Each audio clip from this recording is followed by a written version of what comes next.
please, let's talk about the magical holiday market. So first of all, we got to talk a little bit about the rivers, because I know everybody's heard of a Rhine River, everybody's heard of a Danube River, but do you know where the heck one is and where's the other? So if we look at this map right here, you're going to actually see the Rhine River comes out of the Swiss Alps and empties into the North Sea. That's the Rhine. Well, Danube's down here. And these rivers were never connected until 1992, when they were finally able to construct the Main-Danube Canal to connect the rivers all the way from the North Sea through 15 different countries, all the way to the Black Sea. That's what's given rise to river cruising as we know it now. But the main thing to understand about these rivers is that it was not roads that were the original highways of Europe. It was the rivers. So you just figure, if it had rained for 5 days, you weren't going to get from point A to point B in a wagon or a carriage, but you could always move on the rivers. So the river banks is where civilization grew up. Little Celtic settlements grew to villages, villages grew to towns, and towns grew to cities. That's why when we pull into one of these wonderful little ports along the way, we're literally able to walk off the ship, do walking tours, do hiking tours, do culinary tours, which are all included. Also, it's a distinguishing feature here is that we're going through the countries, because what you're going to do on a big ship, when you arrive in a port, say in Ireland, you're going to get off the ship in Waterford. You're going to stay in Waterford about 4 or 5 hours. Then you're going to get back on that ship and you're going to sail away. Have you really experienced Ireland? So this is why we talk about river cruising going through the heart of Europe. We also have some wonderful rivers in France. We can talk about another time. There's Normandy, there's Provence and Burgundy regions. There's Beaujolais, and Beaujolais is wine, wine, and more wine. But there's other good things there as well. And there's a river that actually goes from Portugal into the edge of Spain. And of course, all of these are fabulous rivers to sail on. If anybody asks you what's the difference between a river cruise and a big ship cruise, this is the quote I always use, because it really boils it down to one sentence. Oceans take you to countries. Only rivers take you through countries. You can't get to Vienna or Cologne or Heidelberg or Strasbourg or Budapest or Prague on any of those big ships. You can only do it on the rivers. And of course, this is one of our ships. These ships are 56 passengers, and we do dock right there. This is the little town of Dürnstein, Austria. At the Blue Baroque Towers, the vineyards back here, the Castle Rowan up here, where Richard the Lionheart was held for ransom as he tried to return from the Crusades. We have a hike that goes up to the Castle Rowan, if you want to join it. We have a bike tour that goes from this town to the next one. And then we have culinary, wine, and apricots. This is the apricot capital of the world. Those of you that are not familiar with AMA, I have to explain that you're probably not going to be, because AMA presents its product only through travel advisors. I mean, you're not going to be able to walk in that aisle in Costco and see an AMA brochure, because we're not there. So you can only book Amawaterways through wonderful travel professionals like Jennifer. Small family-owned company. 3 families started this company 18 years ago. I'm about to be able to say 19 as of July. It'll be 19 years. They still own, operate, and maintain this company, and it does very much have a family atmosphere. Jennifer could reach out to Rudy, to Christine, or to Gary, and she would be able to talk with them and they will respond to her. That's very, very different in this day and time. The other thing that's different is that these three families were immigrant families: Rudy from Austria, Christine from Dresden, Germany, and Gary's dad, Jimmy, from Ireland. So this came into this country with the mentality of, if you were going to build something, if you were going to buy something, you paid for it at the time you did so. That's a huge difference between having debt. How many of us are worried about a local restaurant, a family-owned business, whether they're going to survive this pandemic? Well, this is my favorite quote from Rudy. He says, there is no debt on any of our ships, so he can sleep at night. So we have a fleet of 23 ships. Sounds like a lot, but it's not. When the other guys on television have 75. There's also a very big difference of the number of passengers we put on a ship. So we did operate last year for 4.5 months on the Rhine River. Now, it was only with European guests. We operated 4.5 months, and we had over 1,500 guests in that time. We had no issues whatsoever. So that means we had to not just talk about what protocols we were going to put into place. We actually had to put them into place. So at least for those first few sailings in July, we think this will be the case. We did facial coverings, but only when you were moving around the ship, okay? When you were seated in the lounge, stateroom, dining room, or up on that top deck, there was no facial covering. We had plenty of social distancing on the ship and on shore. Our typical shore excursion has 15 to 20 people. Now we're talking more like 10 to 15.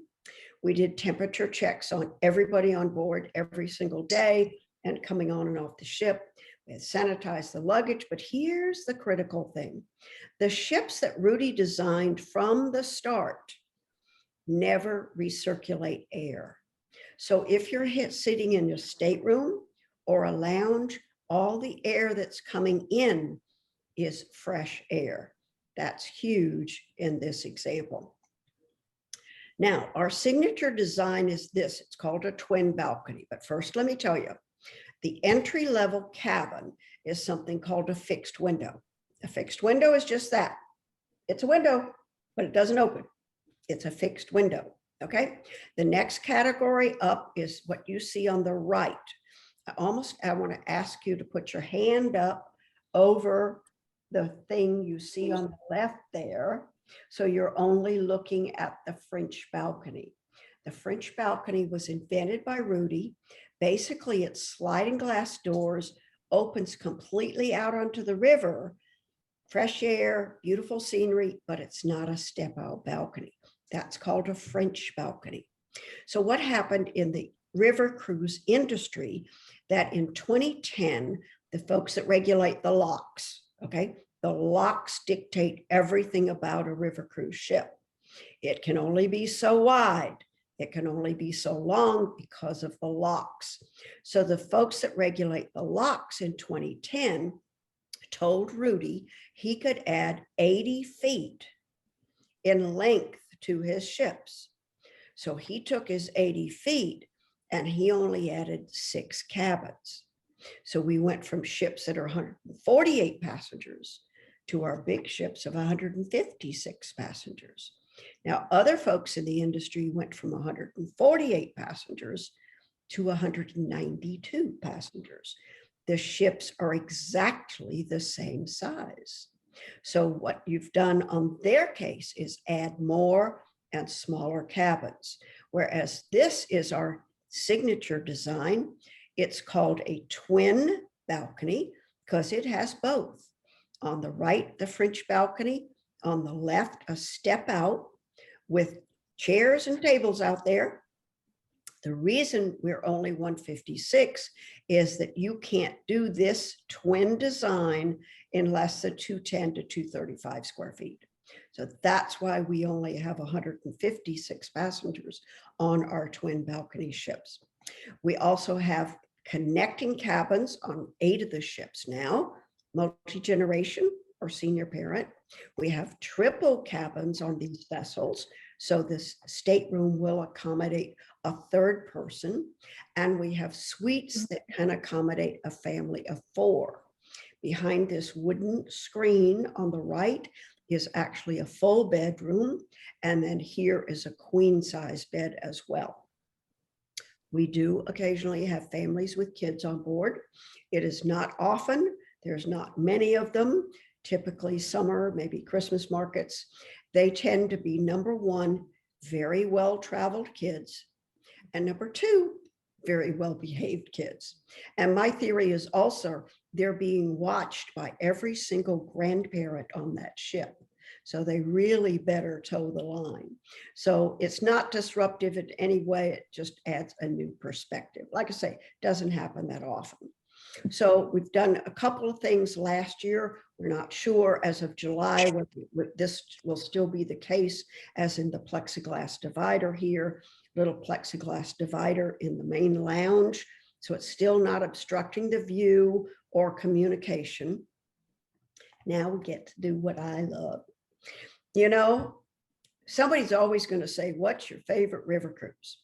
And I kind of say, that's asking which is my favorite daughter. Although truth be known, I could probably answer that.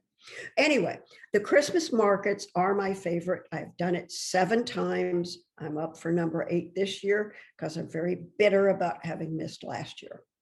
Christmas markets is a European tradition in all of these countries.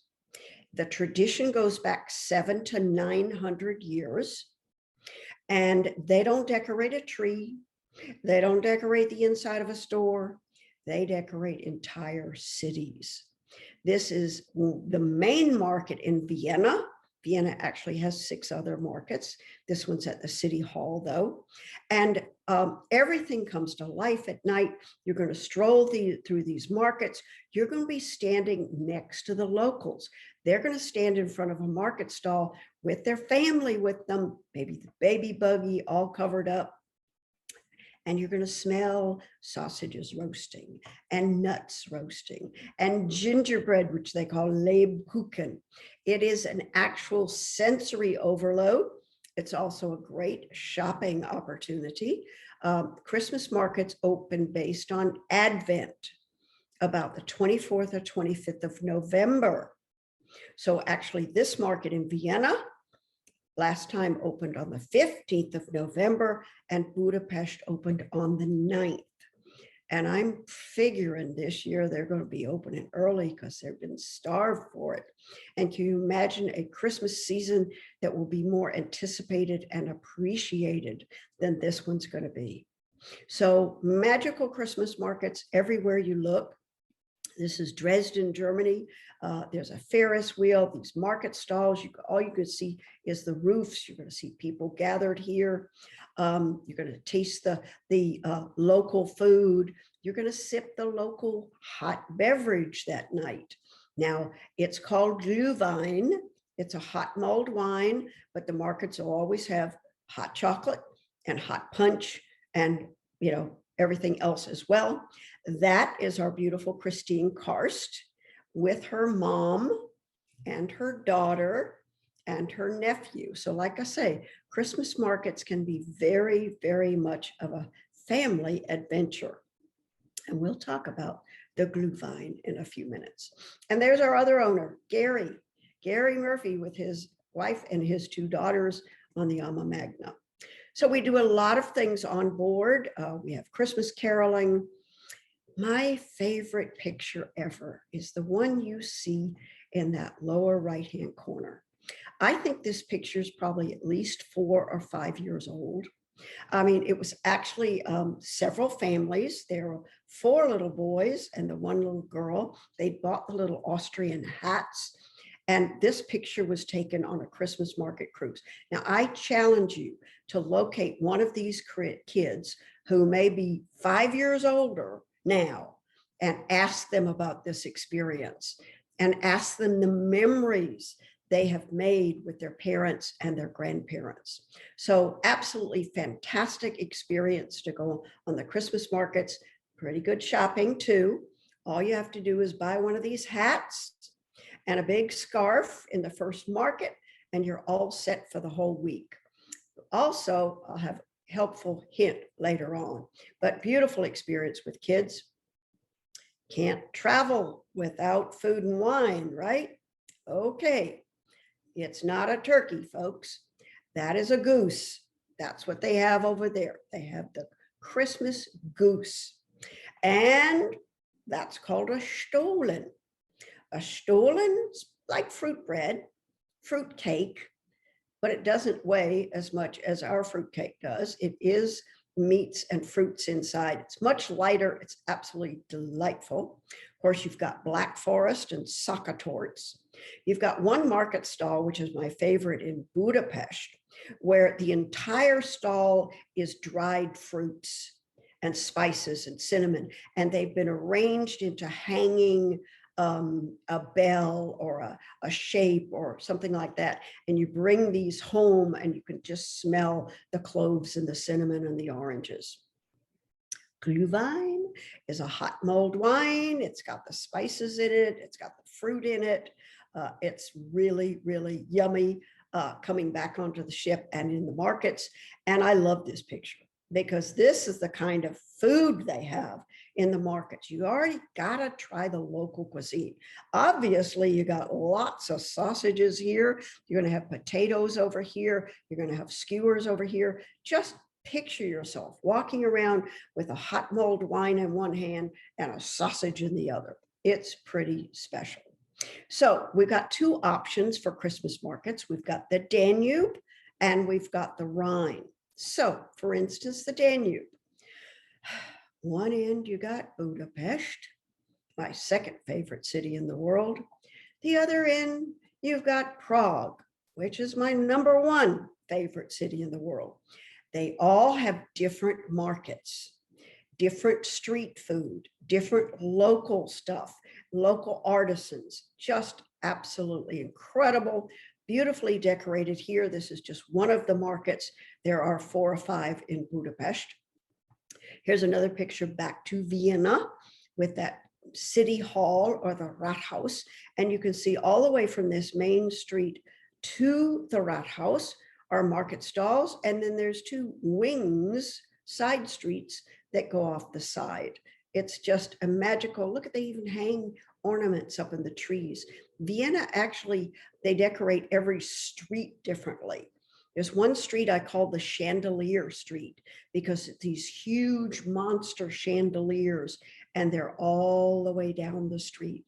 The next street over is these monster red ornament balls. The next street over is waterfall lights. It's just absolutely magical. It's the only word for it.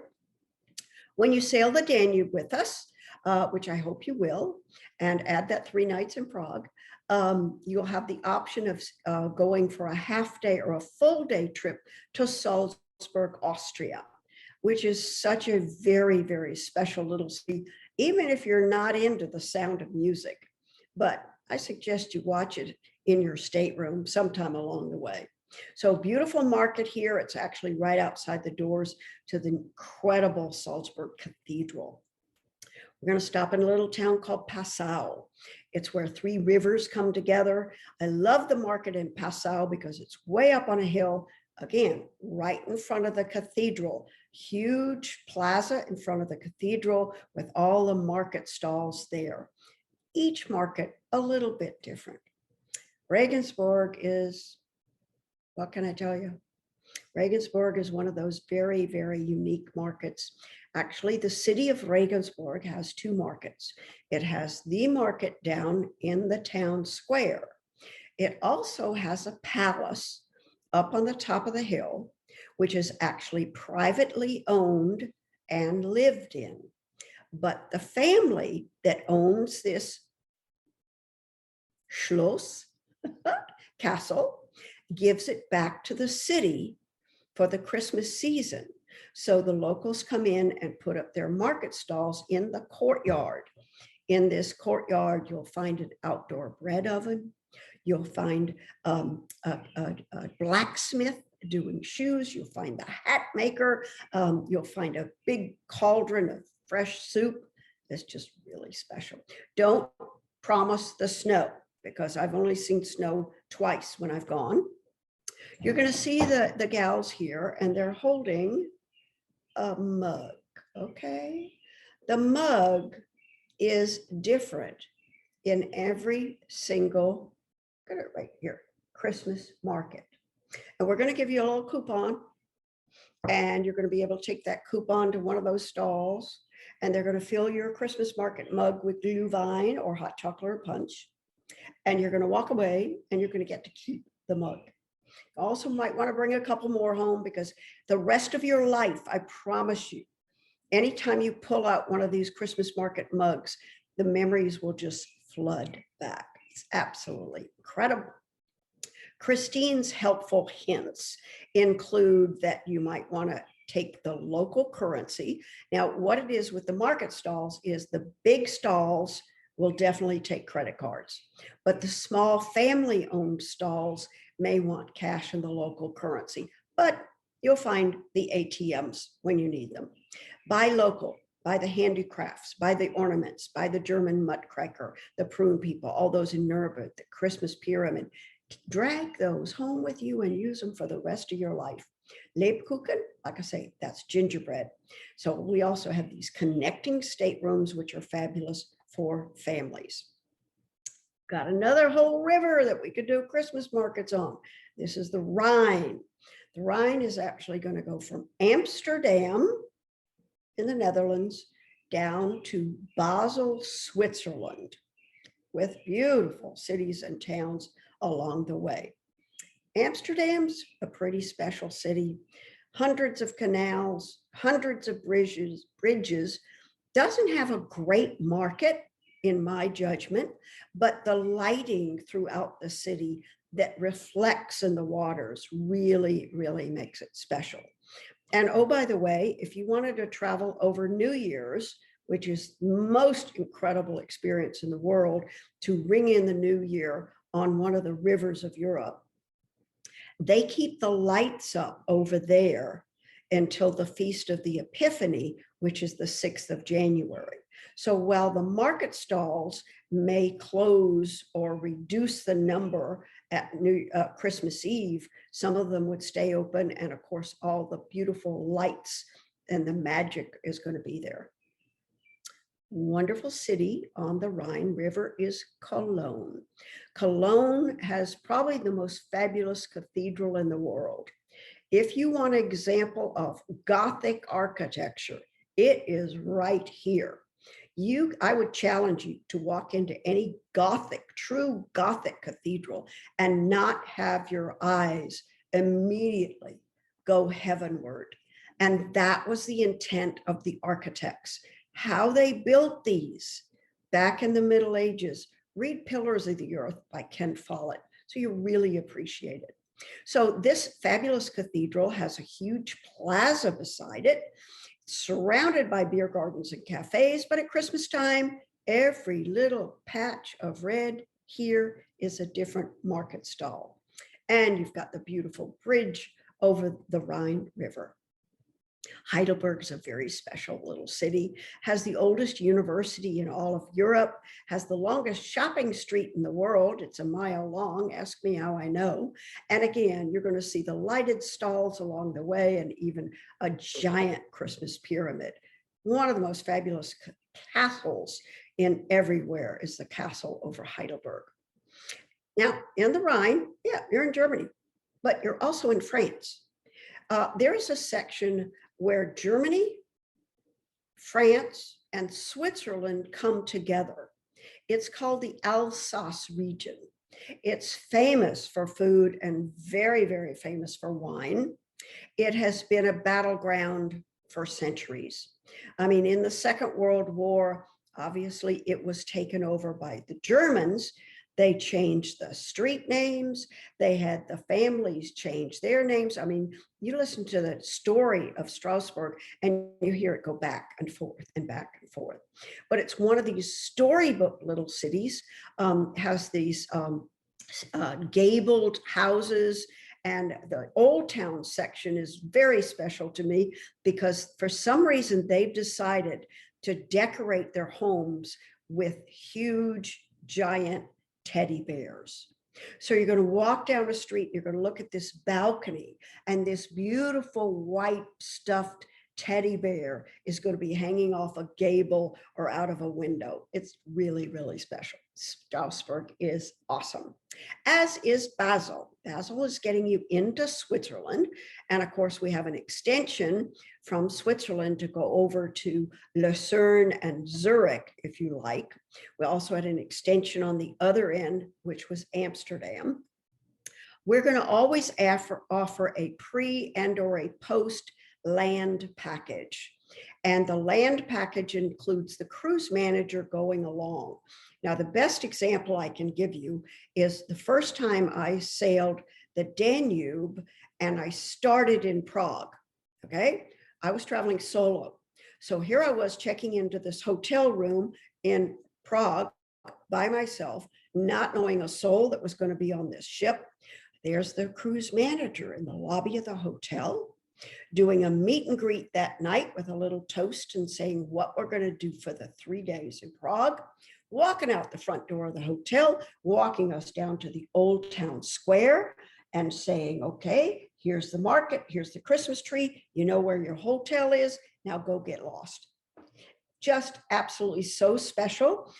No one else sends the cruise manager on everything. So the Danube can be extended on one end by Prague and on the other end by Budapest. There's also a new extension on the Rhine that actually goes into Italy to Lake Como, which is pretty special. There's also a port there called Gegenbach, and it's in the Black Forest. And they call this the world's largest Advent calendar because the real windows in the city hall are the days of the Advent calendar. Again, there's another Advent calendar there. Gary's insider tips. He's always going to tell you to wear really good, thick soled shoes. He says, take your scarf and your hat. I say, no way. Buy that scarf and that hat in the first market and wear it the rest of the time. You will need extra luggage space, or maybe just one of those little nylon duffel bags that you throw in and it doesn't come back empty. Let me just put it that way. Glühwein is that hot mulled wine, like cherries and cloves and oranges. Like I say, you could always find the non-alcoholic beverage. And I think we might meet you when you come back to the ship with a hot beverage like this. This is my favorite Glühwein picture because here this family obviously has a couple of containers of the hot mulled wine or the hot punch, and here are all those mugs. Now see, that's different from the one I showed you from Vienna. This is the Heidelberg mug, and it changes every year. The other picture I absolutely adore is this one. Remember that line, the night before Christmas, the smoke it encircled his head like a wreath? Well, I love this because number one, he's got the big scarf, he's got the knit wool hat, and number two, he's got the sausages. And I am such a sucker for the sausages. I'll go all year without eating sausage until I get on this trip, and then it's fun. So there are those dried fruits. I knew I had something in here. So hang one of these in your hallway or in your den and just smell that wonderful thing. Here's one of the market stalls there in Budapest, and the crew is just absolutely fantastic. We start the cruise by the captain greeting every lady with a long stem red rose. So we say when you sail with AMA, you become the part of the AMA family. So we really do treat you like family. So we've got Christmas markets, we've got Thanksgiving, at least on the Danube, they start about that time. That's usually when I go. New Year's Eve sailings, fantastic. Schedule for holiday season next year right now is triple savings. So it's $1,000 off, a complimentary upgrade, and a shipboard credit. That is, I need to change that to 2022. Now, you got Magna on the Danube, got iconic Christmas markets, anything that says Danube and runs from mid to late November is going to have Christmas markets. The land packages, Prague, to die for, please. You have to swear to me on a stack of Bibles. If you do the Danube, you will include Prague. Wonderful city. And you can see this market here. Monster Christmas tree, all timed with the music. This is a square. So this is one side of the square. Look at these buildings. Well, the other three sides have buildings like this too. Prague is a beautiful city any time of year, but at Christmas, it's just incredible. At the other end of the Danube, you've got Budapest, or you could extend or come in through Munich as well. On the Rhine, you've got several different options. One that includes the Moselle River, the pre and post land packages there. We talked about Amsterdam, Zurich and Lucerne are wonderful extensions. And here's the new one, Lake Como, actually in Italy. Here's my helpful hints. Okay. Number one, you don't have to travel over Christmas. Number two, you better reserve it well in advance. We're just about selling out of 2022. I go over Thanksgiving, but my favorite tip is to don't leave home without going to Staples, buying a big roll of bubble wrap, cutting sheets of that bubble wrap to fit the bottom of your suitcase, put in 4, 5, 6 layers of bubble wrap. It doesn't add anything. Throw in a roll of duct tape and you can get anything home, including those glass ornaments or these stupid mugs from Starbucks that my daughter always makes me bring home. Ama means love. We're the Latin derivation of the word love. Again, here's something very localized. This is a kind of ornaments and little clay villages you would find in Nuremberg, Germany. Now, because you joined this event, or if you view this, if you would like to put a deposit on a river cruise with Amawaterways, the deposit is $400 per person. And there's nothing else due until 90 days from the sailing. So if you want to deposit the first week in December this year, after that $400, nothing else due until like October of this year. If you made a deposit that first week in December of next year, nothing else due until October of next year. There are river cruise lines who actually demand full payment within 30 days of deposit, even if it is a year out. Now I have one other. Nope, I don't have another one. I have my 3 quotes. My 3 quotes. The first one is near and dear to my heart because it's attributed to Buddha. Sometime we need to talk about Southeast Asia with Amawaterways. We need to talk about Africa on the Zambezi Queen with Amawaterways, and we need to talk about the new amazing Egypt and the Nile adventure. But the quote comes from Buddha. I loved that Buddhist culture. That trip to Southeast Asia was, for me, the most astounding, powerful, and life-changing trip I have ever done. And I've done Africa twice. Buddha says it best when he says, the trouble is, you think you have time. You're always going to feel this good. Aren't you always going to be able to travel with your kids, your grandkids, your nieces and nephews? And don't some of us know someone who thought they had time and they didn't? You can always make more money. You can't always make more memories. Nothing makes memories better than travel. I'm telling you, this has been a reality check for all of us. Make it happen. That favorite character on that wonderful series called Downton Abbey, the quote comes from Mr. Carson. Mr. Carson said, the business of life is the acquisition of memories. So I'm telling you, go make some. Leave some memories behind even after you're gone. So, and I so apologize for the front end. Like I say, I had the wrong time zone. Sorry. And we're going back to Jennifer. Thank you, Kathy. That was wonderful. And no apologies. It's all good. So I can unmute anyone if they came up with any questions while you were giving your talk. Does anyone have any questions that's out there right now? Yes, I have a question. Hey. Hey, that was really wonderful and very enticing. And my daughter is watching it with me, my other daughter. And the Christmas is just one of her best times of year. But when you stop at a town, do you stay overnight at each one, or sometimes it's just, how does the schedule work? Okay.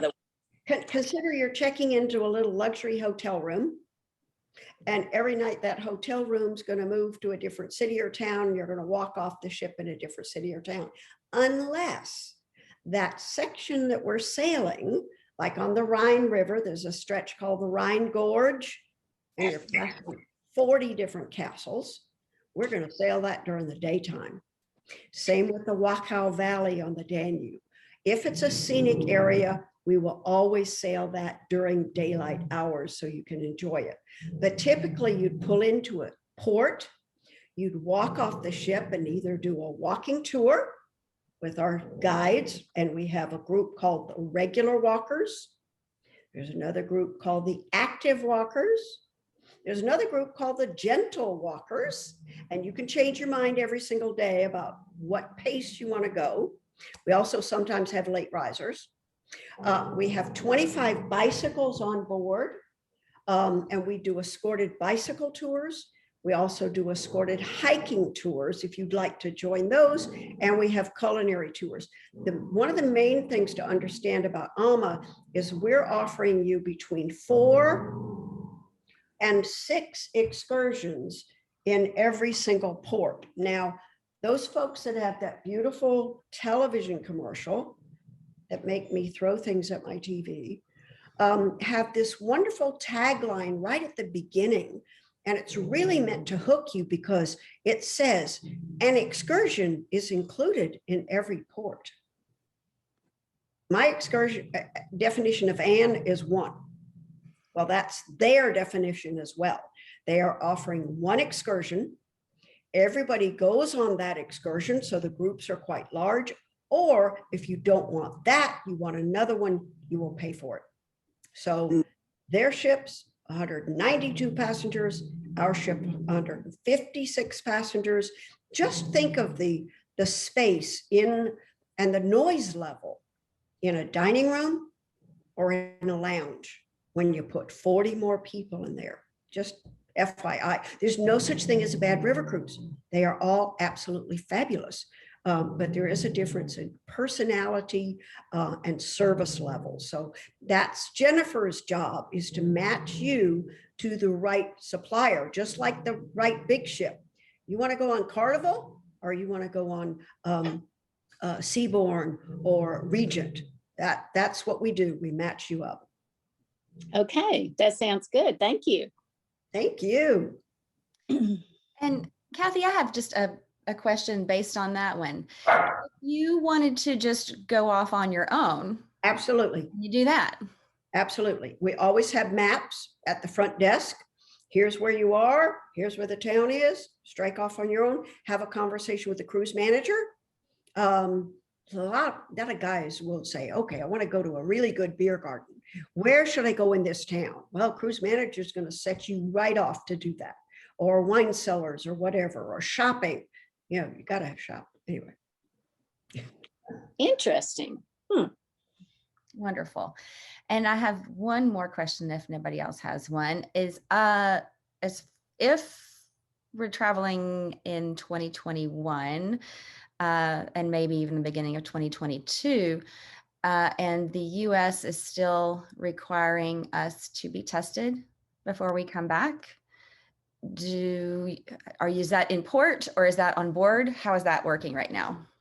That is absolutely a work in progress. Okay. You know, at the moment, we're not even mandating that you must be vaccinated. Mhm. We are going with each country's requirement.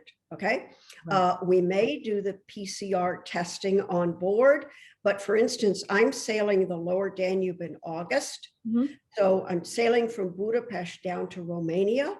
When I get off the ship in Romania, I'm spending another 4 nights in Transylvania. So I don't need a PCR test on the ship. I Right. need it in the hotel where I'm going to be staying. So Right. all of that is definitely a work in progress. Right. Right. That makes total sense. Yes. But we'll do whatever's required. Look what we already did. Yes, I know. That's wonderful. All right. Anybody have anything else? We're good? I think I have her unmuted anyway, or muted. Well, thank you. Thank you so much. This was wonderful. Only question is, did I make you want to go? Yes. Yes. Yay. Come with me. Thank you so much. Thank you. Thank you all so much. I appreciate it. Have a beautiful evening. You too. Thank you. Cheers with the glue vine. I did have that right.